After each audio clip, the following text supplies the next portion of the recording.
see the new Netflix film, Aftermath. Let's talk about it right now.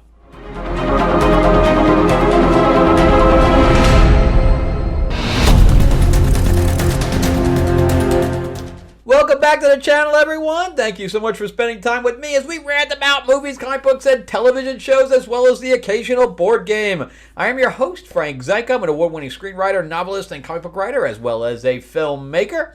And yeah, I got a bunch of stuff going on. Writing a screenplay right now for a client. Might be writing a new World War II novel for another client. Got a call today. Got a call tomorrow, too, for a possible loan for a film from Poland. I don't know how that's going to go. And then I got a call today about possibly a EP that might be interested in funding Destiny Aurora. So you might be seeing that one. He said money might be coming in by the end of the year. But if you haven't seen any of my stuff from Destiny Aurora, you can check it out on Amazon. It's also on Audible. It's a 4-novel series, and it also was turned into a graphic novel, as well as a board game RPG. It's kind of everywhere, and I think that's why they're interested in it. But it's not cheap. It's a full ship sci-fi thing. So we'll see. But if you can pray for me, that would be amazing. But anyway, so let's talk about Aftermath. When we do, remember to give me a like, give me a thumbs up, and also subscribe to the channel if you can. Remember, too, that we are fully funded on Kickstarter for the new 90th anniversary Green Hornet anthology with stories by Timothy Zahn, who created Thrawn for Star Wars. If you're a fan of Dune, Kevin J. Anderson writes Dune books. He also has a story in there. Bill Willingham. We have cover art by Batman and Grendel artist Matt Wagner. We just unlocked interior artwork, because it's like chapter artwork, kind of like what Harry Potter does and stuff like that. Done by Dennis Calero from Marvel Noir. It's going to be great. We're about to unlock the new stretch goal, only $1,500 away.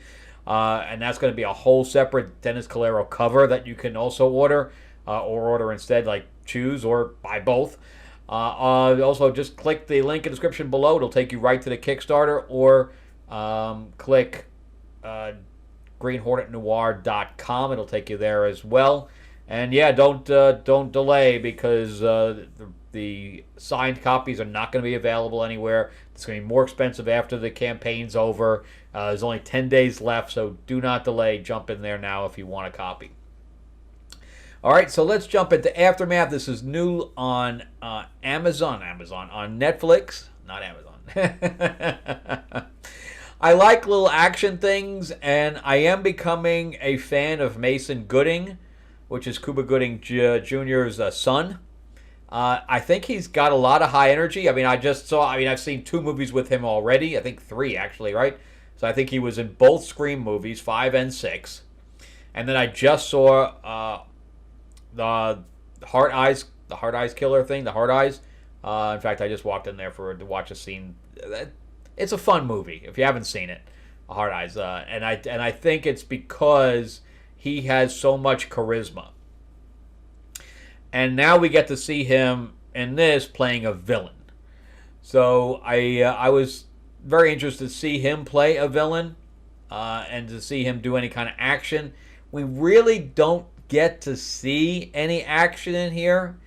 So the set piece is very, very interesting, where they blow up both sides of a bridge, right? So everybody's kind of trapped in between this thing. What's very funny is that this is just about the same budget as Cleaner that I just saw with Daisy Ridley. And the difference between the films is like stark.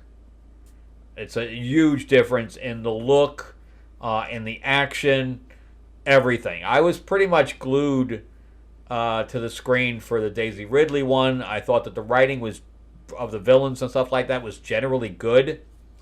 But here, not so much. The villains in here are incredibly stupid. They have every opportunity to get exactly what they want, and they don't. By the end, I don't even know what they want anymore.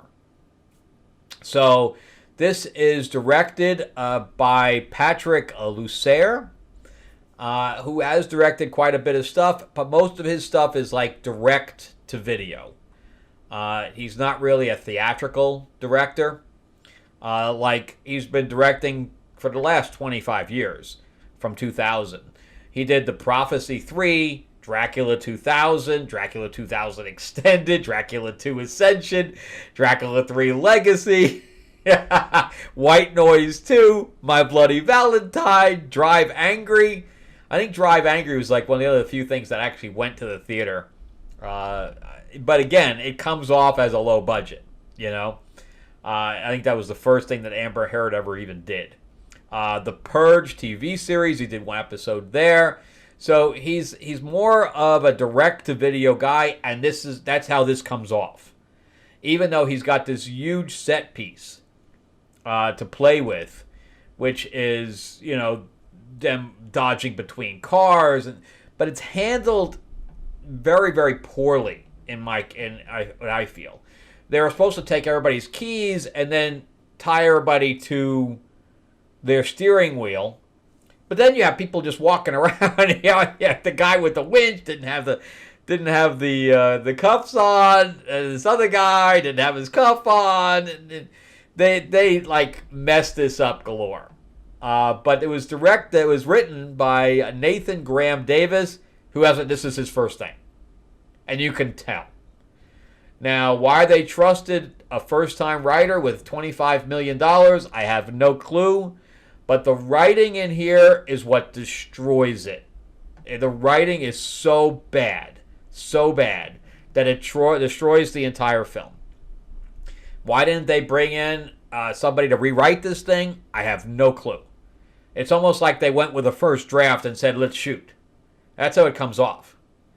Because the actors try to save this piece of shit, and there's just nothing they can do.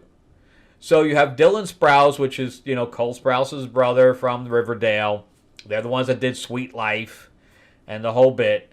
But so these guys, I had no problem with him. He's supposed to have PTSD, but they forget about that halfway through. And then they got his kid sister with him. I thought that they had some good chemistry. Megan Scott, and she was in Little Fires Everywhere. So she's been directing. She's been acting for some time. But again, no problem with the acting here. I thought that, again, their chemistry was decent. Then you have Dyson Lachman, who mostly does TV. She was like from Agents of S.H.I.E.L.D. and stuff like that. She has a very, very exotic look. I really, really like her look, and I think her acting is decent. But I don't think she could save this at all. I think the director was telling her to act in a certain way that did not work for her. Because I've seen her, give some very good performances, but this is not one of them. She was also in Jurassic World Dominion. I didn't even realize that. I can't picture what she was in. But yeah, Agents of S.H.I.E.L.D. She was in Raya the Last Dragon. She's been in some other stuff too. Altered Carbon. She was in the first season of Altered Carbon. It was really good. Yeah, she's been acting for a long, long time. 2005. Yeah, she's been acting for 20 years. Dollhouse. You name it, she was in it. Last Resort, also another good show. But she mostly does TV. She was in Shameless for 6 episodes. The Last Ship for 8, also a really good show. Supergirl, she played Veronica Sinclair there. She's really good. But she didn't have anything to work with here. And I think that the director was telling her to act over the top. And that's how I kind of saw it. I think everybody was told to act over the top. Because even Mason Gooding was over the top in this. So, unfortunately, even though we had a really good set piece, I don't know what the movie was even about. Because you had these guys that blew up 2 sides of the bridge to leave everybody there, right? To have basically create this big cage, right? And they had every ability of pushing the cops away as far as helicopters, drones. They had the ability of keeping the law enforcement at bay. But they wanted her because she was giving them up because they were put away for something military-wise. And then, of course, we also had Dylan Sprouse, who was PTSD, which we forget about halfway, who was letting his kid sister drive for the first time. And they were going to the movies, and they just got stuck in here. It would have been better if they were part of it rather than just kind of thrown into it, where we had this military guy. I mean, the same thing is Cleaner, too. We just have this military person just happen to be, stuck in this, this military endeavor that's, a crisis ready to happen. But it just didn't work here because, again, the villains had every opportunity to... to tell you the truth, too, I had no idea how they were getting off the thing. How were they getting off even by the end, we have no clue how they were supposed to escape. How they supposed to escape? There was no plane for them. There was no helicopter for them. The water was way low. Just to have him lowered down, he couldn't even possibly have as much rope that he needed to get all the way into the water. And did they have a boat down there? I have no idea what their escape plan was. It just was all over the place. So unfortunately, I can't really recommend this film unless you walk in there knowing the thing's just stupid. If you walk in there saying, yes, I'm just going to see a stupid movie on Netflix, then yeah, go ahead and see that. It's got some good set pieces, got some good actors in it, but that's it. The storyline itself, you have to leave your brain at the door because you can't even think about it because it doesn't make any sense. So, and I can't imagine the director going, you know what, we're not going to question this at all. We're not going to ask for a rewrite. I'm not going to try to rewrite any of it. I'm just going to go and shoot what I got. I'm just going to take my paycheck and go. Who does that? I don't know. I guess some people do. But it's very obvious that that's what it was, too. That they were here's my paycheck, and I'm taking it and going. I'll shoot what's on the page.